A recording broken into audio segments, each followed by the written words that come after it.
Alright guys, it's Team Thirst time back with another One Piece Banners video. In today's video, we're looking at Whole Cake Nami. This unit is very good. Also, by the way, I am on Iris, AJ, whatever you want to call him, his account. So shoutouts to him, of course, for letting me borrow his account for this showcase. But yeah, this Nami is very strong. She surprised me really like a lot when I was doing the stream pretty recently. She was killing a lot of characters, and overall she was actually a blast to use, and she's not too bad. I feel like she does kind of suffer on like the anti-heal thing. I'll get to that later. She can't get rid of it, which is good, but it's really 50-50, but I still think this Nami is actually still really strong. For the metal set though, we're rocking a triple damage reduction. It's a Corazon metal with attack. Hobby metal, it's a sugar event metal. More damage reduction is defense, and Fujitora for defense, and defense once again.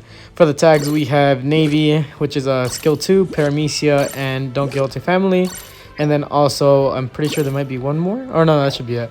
3 tags, it's kind of your generic, what's it called, defender set that you can use. Stat-wise, 584 attack and 1092 defense. Really good.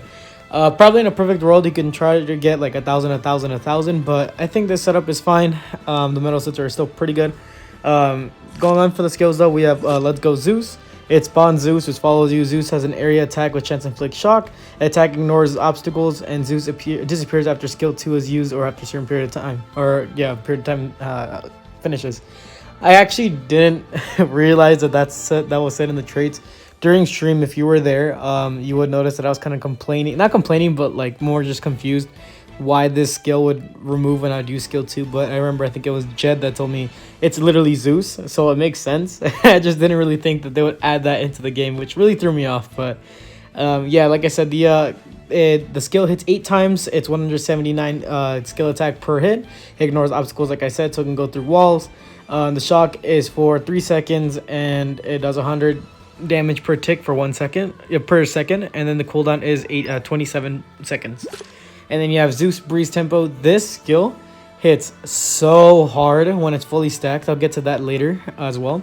So it's a mid-range area attack with chance to inflict shock. It sets an attack with the chance to inflict shock for a set period of time. It will be removed after a certain period of time. Nullify stagger for a set period of time, and you get speed debuff. So what it means when it leaves a little inflict shock thing, it basically kind of lingers on the floor. If you ever play with Nami, for example, when she would throw out the Zeus, it would have like this little trait area of like shock that would still hit the people. So, and that's another thing that it does as well. Also, kind of like Amaru and L, Fat and L, Diaper and L, whatever you want to call him. Same thing applies for him as well. The skill attack is 725, which is pretty high. It's pretty good. The shock is for 6 seconds for 100 per tick, and the speed reduction is 10% for 20 seconds. And then the second hit on like the little area effect is only 106 for the skill attack, and the cooldown is on 41 seconds. And then looking at her traits though, you can kind of take a look at it here. Like I said, her main thing is you can recover 25% HP when you use skill 1 when the Zeus is flying around. It also removes a flame and removes incinerate as well. It does not remove anti-heal, which does suck, but it does get rid of those pesky, I guess, what's it called, status effects that you can get hit by. She was made basically to counter Akainu back when he was big meta. She came out, and that's the reason why she has the removes incinerate part as well. The heal is nice. Like I said, her damage reduction is really good against attackers as well. She gets 30% in treasure and 20% from attackers.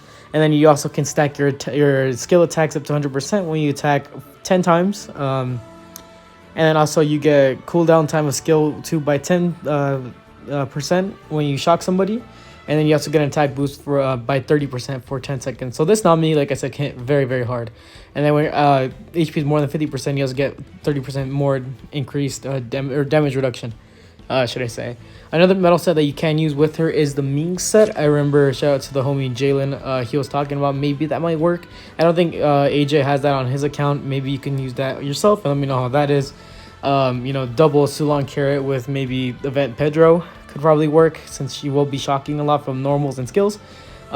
And that's kind of, I don't know, like a little thing to know. I think damage reduction might be better, but you can kind of do like a little gimmicky thing if you wanted to. For the support, we're at 160 flat.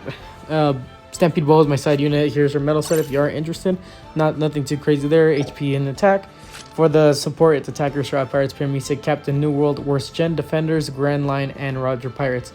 I might actually switch to a Grand Line setup, but I think this one's actually fine. I just noticed that Stampede Luffy doesn't have a medal. Let me put that on real quick.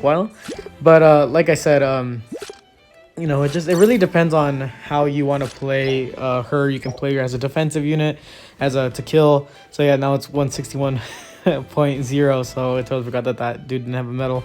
If I do switch off supports, I'll let you guys know either in the video. You can kind of tell from like her HP stats or stuff like that, and just in case. But yeah, let me know what you guys think about this Nami. Like I said, this Nami I feel like is really, really good. For this meta, she's okay. I feel like she does, like I said, really get fucked over by runners that are really, really fast sometimes, especially trying to get back on the flags, because their normals do track, but they're a little bit wonky, I think. Like, I know Hybrid Kaido can probably give you run for your money, ignore damage reduction on a skill 1, so if you get caught by that, you're going to get hit pretty hard. Anti-heal kind of fucks her over as well, but she can, I feel like, hold her meta, especially against all these, like, really, really good attackers. Even from Red Shanks, she does decently, not the best, obviously, because she is blue, but, you know, characters like that. I've also noticed that, not Luffy, fucking hell, Law and Kid were pretty easy to kill with this Nami. But yeah, like I said, let me know what you guys think about Nami in this meta. I think she's pretty phenomenal. Nothing too crazy, like I said, but she is very, very usable if you do have her, I feel like. But yeah, with that being said, this team 3 is our sign out, and I'll see you guys next video. Peace.